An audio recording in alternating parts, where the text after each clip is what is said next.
Hey guys, so today I'll be doing a review of the 1144 high grade Gundam RX-78 version G30th. Out of the box, the kit itself comes molded in that off-white color for the white parts, and then a little bit of light blue for the torso, and then an off-red color for all the red parts, an orange yellow for the yellow parts, and gray for the joints and the other accessories. So for stickers, the stickers are the camera lens on the head, the eyes, the middle of the crotch here, the V, and I think that's it for stickers for this guy. First up is the hands. So it comes with a pair of closed fist hands that are already attached on the Gundam itself, and it also comes with a normal holding hand for the right arm, and then a trigger finger hand for again the right arm. As you can see here, that is already attached onto the beam rifle. So the beam rifle here comes molded in that greenish gray color, the same as the colors of the joints and the other parts of the kit itself. And then it also has a separate molded yellow-orange part for the sight here, which moves up and down, and then the secondary handle here can also move in and out, just like so.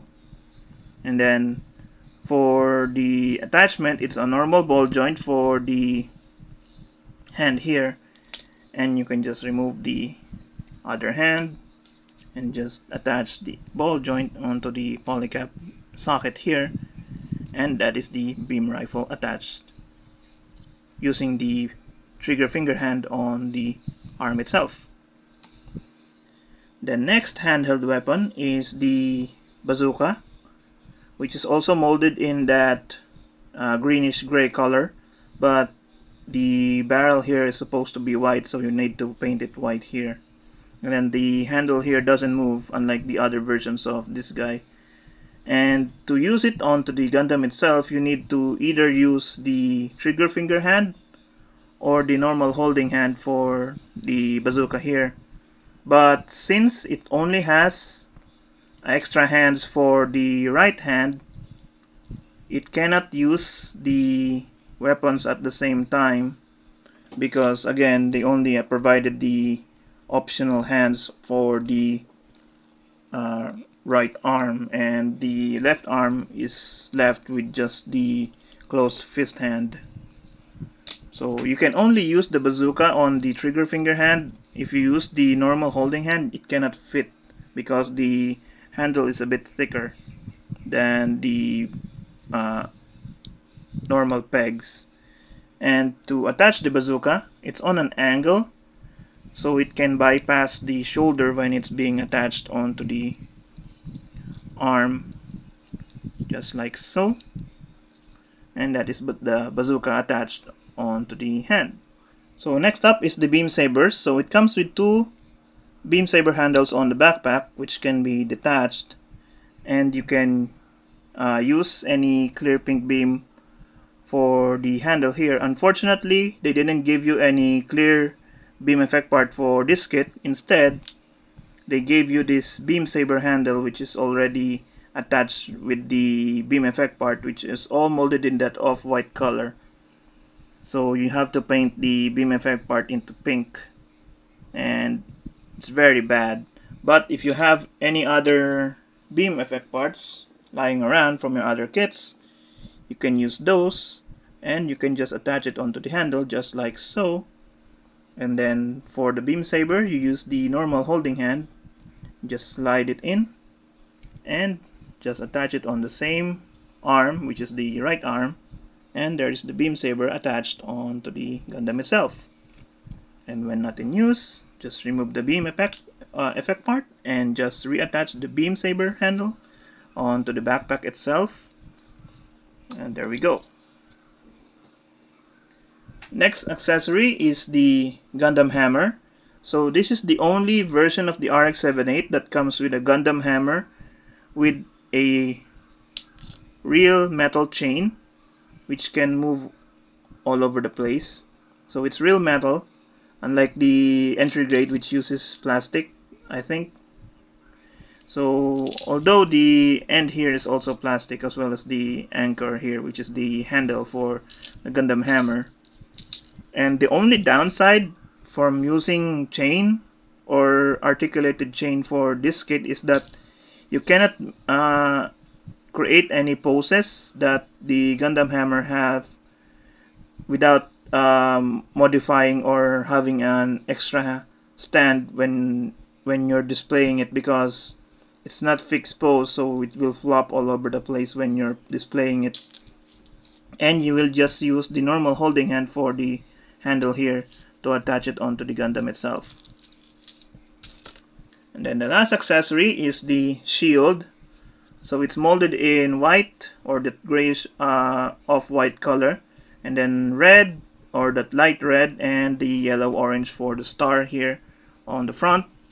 And then there's a little bit of gray here on the back, which is acts as the connector piece, which uses a flat peg for connection on either arm, just like so, and just attach the peg onto the arm just like so, or you can just remove the peg here, not from the shield but from the arm, and then rotate it up to reveal a circular peg which attaches onto the backpack of the Gundam itself, just like so. And that is the shield attached on the backpack. So those are all the accessories that the Gundam has. So before I start with the articulation, I forgot this part from the accessories. So to attach the bazooka, or to store the bazooka on the Gundam itself, there's an opening panel here on the back of the back skirt, and you just remove the panel here, and they give you an extra part here to act as the holder of the backpack or the bazooka, and just attach it onto the middle piece just like so. Normally just check here if I have the correct piece, because sometimes they have the separate pieces for the connector piece on the back, and since I have a lot of RX-78s, I tend to forget which kit each part belongs to. So I think this is the part for the bazooka. There we go. So just attach the connector piece here on the back skirt and just slide the bazooka in, and that is the storage area for that particular weapon. The neck is on a double ball joint, so the head can go up about that far because of the shape of the helmet here clashing with the collar, and then go down about that far, side to side a little bit, and rotate all the way around. Then the shoulder is on a cup and hinge combo and ball joint, which lets it move out about that far from torso. And then the ball joint itself can move in and out and up and down just like so, and also rotate all the way around. And then the shoulder itself is a separate joint from the shoulder armor, which lets it go out about that far. And then there's a separate bicep swivel, which rotates all the way around. And then there's a single jointed elbow, which bends only 90 degrees. And then the wrists are on ball joints, which rotates and wiggles around. For the waist or the body, it's on a double ball joint, which is from the red part here going up to the torso, and another ball joint going from the waist up to the red part here, which lets the body move forward about that far, then go back that far, and side to side a little bit, and rotate until the red part here hits the middle piece in the waist area. For the waist, the front skirts are molded together, but you can separate them. They are on ball joints, so they can move up about that far. The side skirts are on ball joint and peg combo, which moves up about that far and also rotate. The back skirt doesn't move, it's fixed pose. And then there's a separate hip action movement, which lets it move forward and back that far. And then the waist or the hips are on a peg, so the legs can go up about that far, go back until it hits the back skirt, go out until it hits the upper part here of the waist, and there's a rotation from the upper leg. As for the knee, it's only a single joint here on the bottom of the knee here, which bends slightly more than 90 degrees, but not that much. And then there's a peg from the leg going to the foot, which lets it move forward and back. And then there's a ball joint in the foot, which lets it move forward and back, side to side, and rotate about that far. And then the foot guard is on a peg, which lets it move up and down just like so. So here is the 30th anniversary high grade RX-78 next to the first grade RX-78, which is the rollout colors. Then next to the revived version of the high grade. Next to the old entry grade, the 2009 version.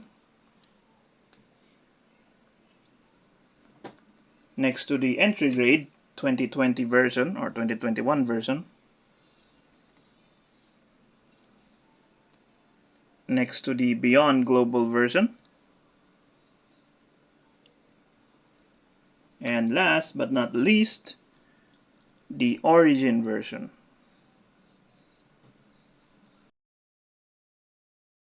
Overall, I really like this kit despite it being a little bit dated. This kit was released back in 2009 during the 20th or 30th anniversary of Gundam. That's why it's the G30th or the 30th anniversary version.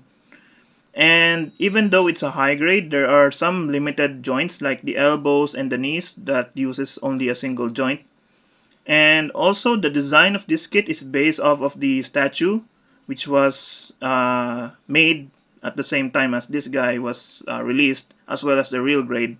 So it has all of the same details, except that this kit only comes with the panel lines that is reflected in parts with the real grade. So you really need to panel line this guy, but since I don't panel line my kits usually, I really don't like the look of the kits when they're panel lined, so I don't tend to panel line my kits. So the details are gone or not that relevant when there are no panel lines, but they are still there. I just need to show them using panel lines. So yeah, or you can just paint them the same colors as the real grade version. So yeah, if you're looking for a version of this guy, you can either get the 30th anniversary version or the version that comes with the Gundam marker. I think it's called the beginner set 1, I think, because the set 2 comes with either this guy or the older high grade version of the RX-78 and the Zaku with the Gundam marker. So it's a different version of the RX-78, but if you're looking for this guy, you can either buy the set 1 or the 30th anniversary version, although they are both hard to find nowadays. And some sellers tend to bump up the price because, again, it's an old kit and they think that it's a vintage kit, but not really. It's just a limited run version of the RX-78, and I hope that they will re-release this kit when they re-release the newer real grade RX-78 and also the vintage version of the entry grade RX-78. So that's it for this review. I hope you guys enjoy it, and I'll see you guys again next time. Bye!